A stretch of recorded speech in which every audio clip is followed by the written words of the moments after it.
शंकर भगवान की जय।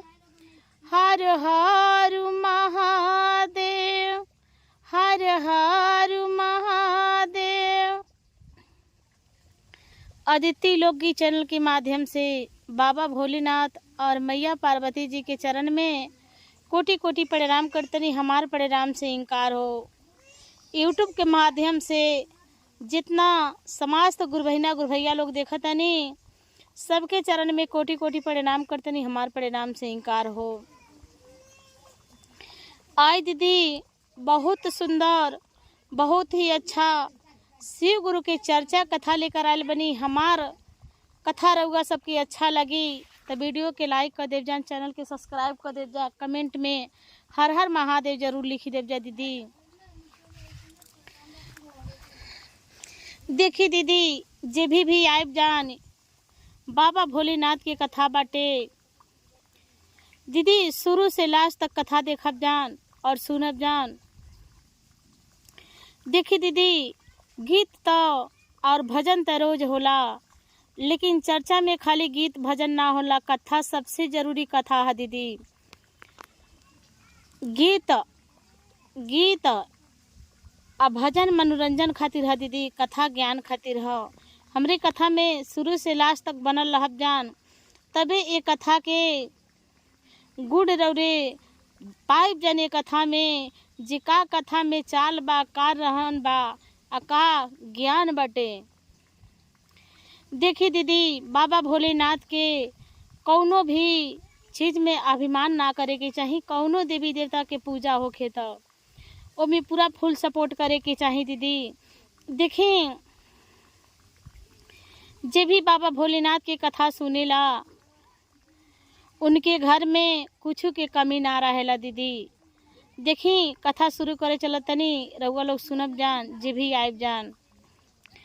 देखी दीदी, एगो गांव रहे दीदी, और वो गांव में बेचारी एगो मुसहर जात के मेहरारू रहली।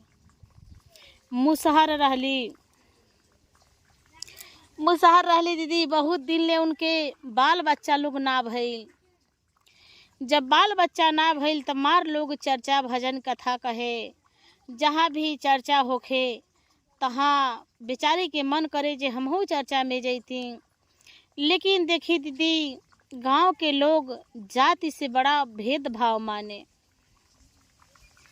बेचारी केहू के घरे चर्चा होखे तब बोलावे लोग ना, लेकिन तबो बेचारी चर्चा में जा अब बहुत दूरी बैठल रह।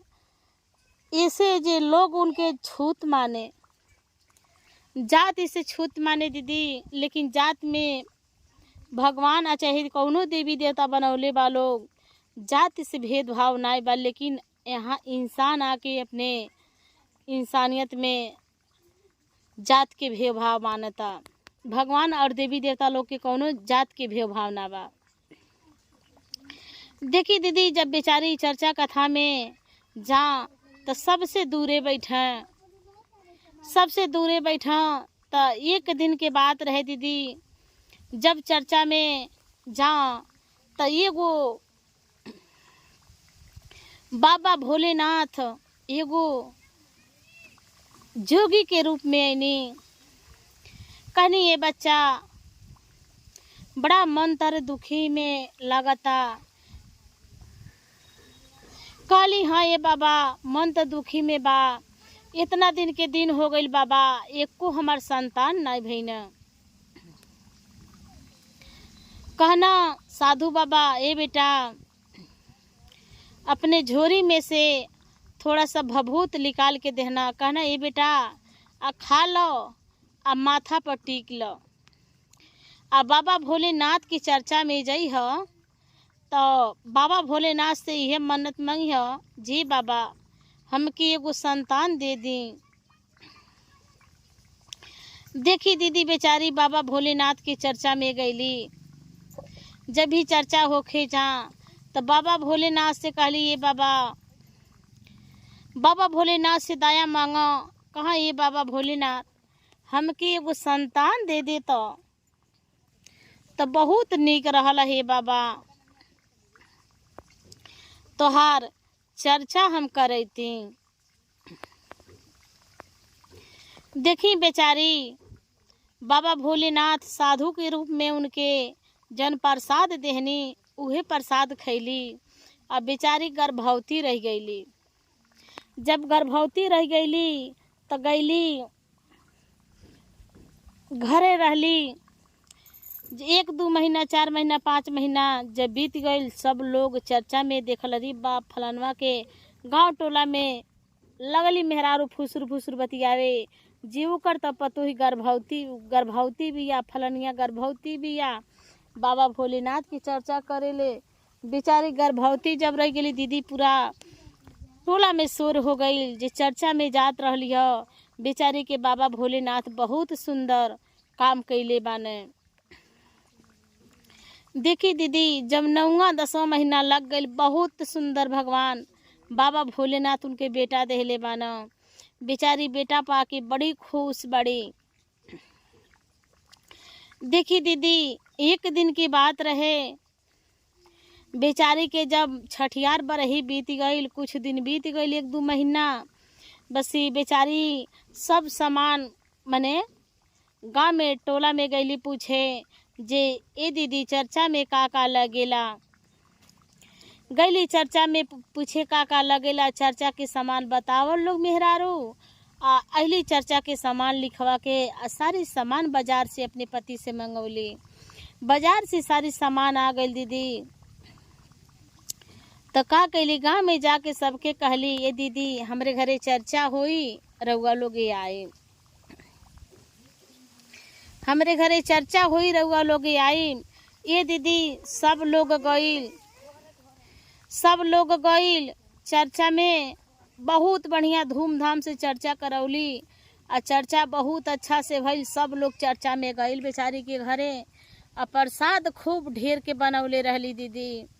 का कैली प्रसाद, जितना में चर्चा में गुरबहिना लोग गईल रहे, गुरभैया लोग सबके देहली प्रसाद। प्रसाद जब ज्यादा हो गईल है, प्रसाद कहली हो प्रसाद बहुत ज्यादा हो गईल बा, ई प्रसाद घरे ध के का होई। लिकड़ली गांव टोला में, कहली जितना हमार गांव के लोग बा, टोला के लोग बा, पड़ोसी लोग बा, सबके बांट दे। ये दीदी लिकड़ली सबके प्रसादी बांट देहली। बहुत प्रसादी बनल, सबके प्रसादी देहली। और जौन प्रसाद बच गईल रहे, उनके रोड पर लेके बैठल रहली। कहली जे भी राही आई जाई, सबके प्रसाद हम दे। देखी दीदी, बैठल रहली रोड पर प्रसाद लेके। प्रसाद का कैली, जितना राही लोग आवे सबके प्रसाद द। बस वही रास्ता से एगो पंडित जी आवत रहनी। तो पंडित जी के ई प्रसाद देवे खातिर रोकवली। तो पंडित जी रोकनी, कहनी प्रसाद तो दे तड़ू, लेकिन तू जात बिरादर कौन हो? वो कहली, ये पंडित जी हम तो जात बिरादर मुसहर हैं। कहना पंडित जी, ना तू जात के मुसहर हो, हम तो हर प्रसाद ना ले। कहली नाही बाबा, प्रसाद के नाही करल जाला। आइए बाबा रउरे प्रसाद ले ली। पंडित जी का कहनी, वही जा उनकर प्रसाद हाथ से छोड़ के अब पूरा प्रसाद वही रोड पे छीट देहनी। जब रोड पे प्रसाद पंडित जी छीट देहनी, तब पंडित जी जब छीट देहनी, तो बेचारी के इनके लगल टेंशन होखे जे बाबा भोलेनाथ के प्रसाद के काहे अपमान कैनी है। पंडित जी कहत ना, जे हमसे ढेर ज्ञानी तो ही बाड़ू, कहतड़ू जे प्रसाद ले ली, तू नीच दात हऊ, डोम चमार, केहू आवे हमके प्रसाद दे दे तो हम ले लें, हम केहू के घर के प्रसाद ना खाने। पंडित जी प्रसाद के उन्हें छिड़ देनी। बेचारी का कैली, जितना उनके बटोरल सपरौल उतना अचरा में बटोर के धो लेहली और लेके अइली दीदी घरे। बहुत रोवली। आ वही जा से पंडित जी के पीछा बाबा भोलेनाथ कैनी। पंडित जी जात रहनी। पीछे पीछे पंडित जी गई नी, पंडित जी के पीछे पीछे बाबा भोलेनाथ गई नी। अब पंडित जी गई ना अपने घर से नहाइना धोना और ससुरारी के रास्ता, घर से नहा धो के ससुरारी के रास्ता निकल गई ना। जब घर से नहा धो के ससुरारी के रास्ता निकल गई ना दीदी, तो का कहनी, बाबा भोलेनाथ उनके पीछे पीछे तक गई नी।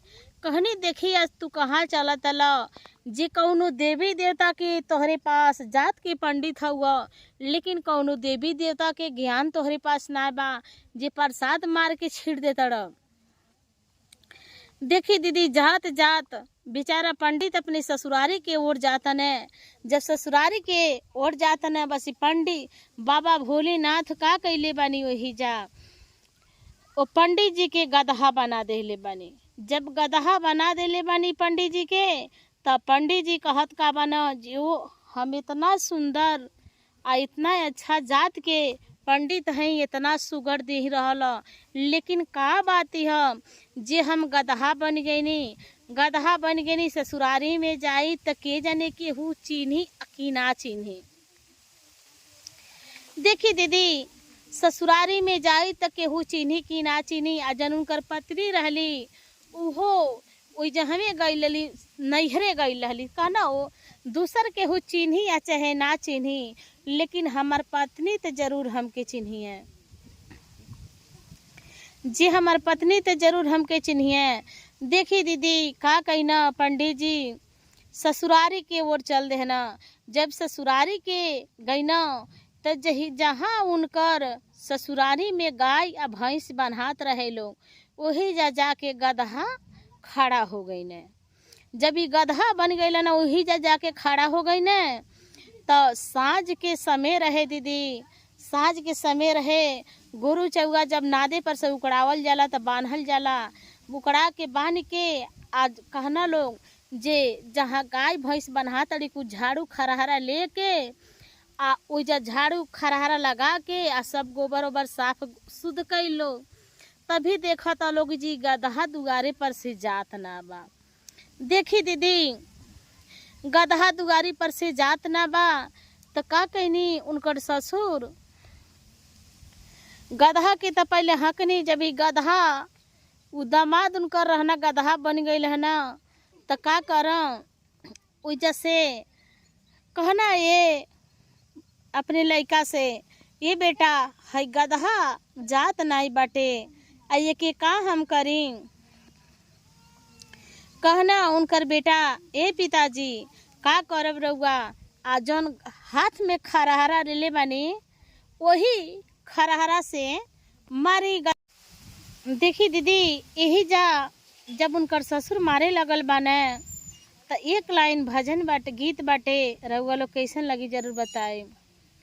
गोड़ तोहरे लागिले पैया तोहरे पारे ले, गोड़ तोहरे लागिले पैया तोहरे पारे ले, सुन ले ता ससुर हमारे जी, सुन ले ता ससुर हमारे जी।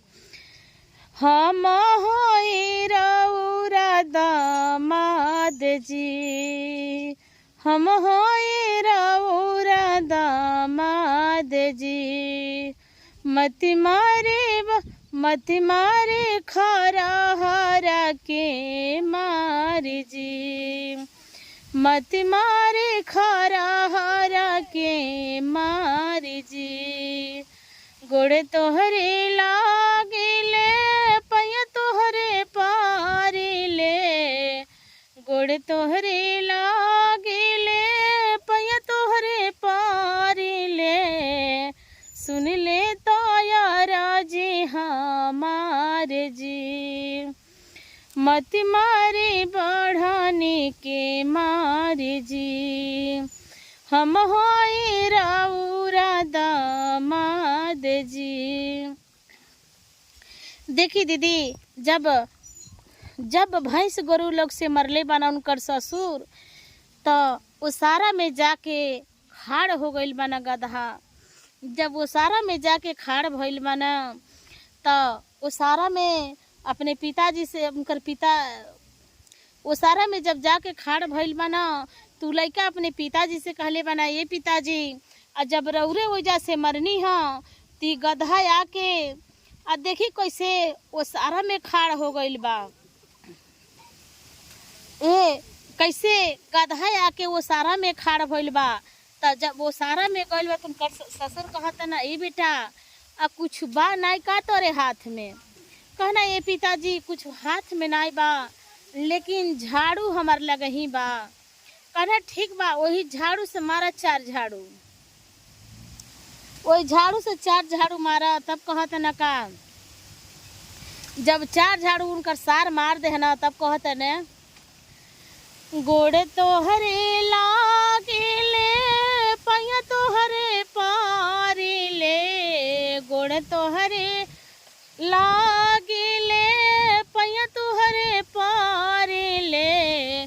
सुन ले ता सारा राजा हमारे जी। सुन ले ता सारा राजा हमारे जी। मत मारा झाड़ुआ के मार जी। हम होई तुहारा बहनोई जी। हम होई तुहारा बहनोई जी। गोड़े तोहरी लागिले पैया तुहरे पारी ले। सुन ले तो सराउर जी हमारे जी। मत मारा बढ़ानी के मार जी। हम होई जी जा तो हार जी। देखी दीदी इतना भी कहले बाना तो जब ओइजा से मरले बाना तो गदहा जाके आंगन में खड़ा हो गइल बाना। जब आंगन में जाके खड़ा भइल बाना तो ओइजा का करतने अपने सास के लगे गइल बाना। तो उनकर सास कहत ये बाबू आ ये गदहा के मरला ह जान। ई गदहा आंगन में आके खड़ा हो गइल बा आ ये के कैसे का करल जा। ई गदहा घर से बुझाता जाई ना। ई गदहा लगता घर से जाई नहीं। तो फिर का कैले बाना लोग देखी जब उनकर सास के लगे गइल बना अगना में तो वही जा उनकर सास से उनकर लइका कहता ना ये माता जी आ कुछ होखे तो ये गदहा के मारी भागे गदहा। कहत ये बाबू कुछ बात नहीं लेकिन वही जा पलटा पौले बड़ी। पलटा पौड़े बड़ी तो कहता ना ये मम्मी वही पलटे से मारा। तो जब पलटा से मारा तड़ी कहत ना 4 पलटा मारा वही जैसे। जब पलटा से मारा तड़ी तो कहता ना गोड़े तोहरे लागिले पैया तोहरे पारी ले। सुन ले तो सासु हमारे जी। गोड़े तोहरे लागिले पैया तोहरे पारी ले। सुन ले तो सासु यार जी हमारे जी। मत मारा पलटा के मारी जी। हम होई रौरे दामाद जी। गोड़े तोहरे लागिले पैया तोहरे पारी ले। सुन ले तो सासु हमारे जी। मत मारा पलटा के मारी जी। हम होई रौरा दामाद जी। का कैली जब ओइजा से मरली दीदी तो जब ओइजा से मरली तो किचन में उनकर मेहरारू जौन पंडित जी गधा बनल बने उनके मेहरारू किचन में पूरी और सब्जी बनावत रहली। ओइजा पहुँच गई ना तब पूरी सब्जी बनावत रहली। कहतड़ी उनकर मेहरारू ए अम्मा आ घर में किचन में गदहा आ गइल बा आ कैसे गदहा आवता। कहली ये बेटी तहर बाबूजी मरना है दुगारे से त असोरा में आइल है। असोरा में से तार भैया मरना है त अगना में आइल है। अगना में से हम मरनी है त कीचन में गइल बा। ए बहिनी कुछ होके तो एक गदहा के बहुत मारी मारा, इतनी मारी मारा जे घर में फिर ढूके लायक मत रहे। देखी दीदी कहली इतनी मार मारा जे गधा ढूके लायक मत रहे घर में। जब एक बेलना मरली बस चारों पावे गदहा वही कीचन में गिर गई ना। जब वही कीचन में गदहा गिर गई ना दीदी, जब वही किचन में गदहा गिर गई ना तो का कैली ओइजा कहता ना, जब किचन में मरली एक बेलना गिर गई थे कहत ना, कैसे कहत ना रउआ लोग के भजन के गीत के माध्यम से बनावत। गोड़े तोहरे लागिले पहिया तोहरे पारिले, सुन ले तू धनिया राज जी। गोड़वा पगिरिले पहिया के पकड़िले, सुन ले तू धनिया राज जी। हम होई स्वामी तोहार जी, मत मारा बेलाना के मार जी। गोड़वा के धारिले पैया के पारिले, सुन ले तू यारा जी हमार जी। मत मारा बेलाना के मार जी, हम हई स्वामी तोहार जी। देखी दीदी जब इतना बात ही सुनले बाड़ी उनके पत्नी ध्यान से कहतड़ी, ये माई ये तो गदहवा कहता जे गुड़ तहर पकड़ी ले पैया तहर पकड़ी ले, सुनी ले धनिया हमार जी, मत मारा बेलना के मार जी। देखी दीदी गांव के लोग के टोला पड़ोसा के लोग के बुला के गदहा के चारों पाँव में रस्सा बनवा के खिंचवौले बालो, खिंचवा के बाहर कैले बालो। तौलक बाबा भोलेनाथ दीदी देखी बाबा भोलेनाथ जोगी के रूप में और उनके द्वार पे आयल बनी भिक्षा मांगे। जब भिक्षा मांगे आयल बनी तो गधा के जब खींच के दुआरे निकाला तो लोग तो कहतनी, ये बच्चा ये का भइल बा। तो उनके पत्नी कहतड़ी, ये बाबा ये गधा कन कहाँ से आइल बा, दुआरे गौशाला में आइल ह तो पापा मरना तो सारा में आइल है, वो सारा में से भैया मरना है, तो अगना में आइल है, अगना में से मम्मी मर लिए तो किचन में आइल है। इतना कहना, ए बेटा बिच्छा लाओ आ एक लोटा तनी पानी हमके ले आ दो। देखी बेचारी बिच्छा लाइल वाली चावल आ एक लोटा पानी ला के बाबा के देहले बाड़ी।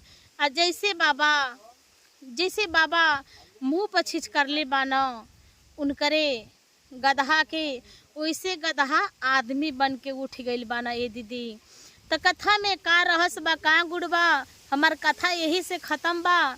रउआ लोग कमेंट में जरूर बताइब जाना, शुरू से लास्ट तक कथा के देखब जा दीदी। हर हर महादेव, हर हर महादेव। कथा समाप्त बा दीदी।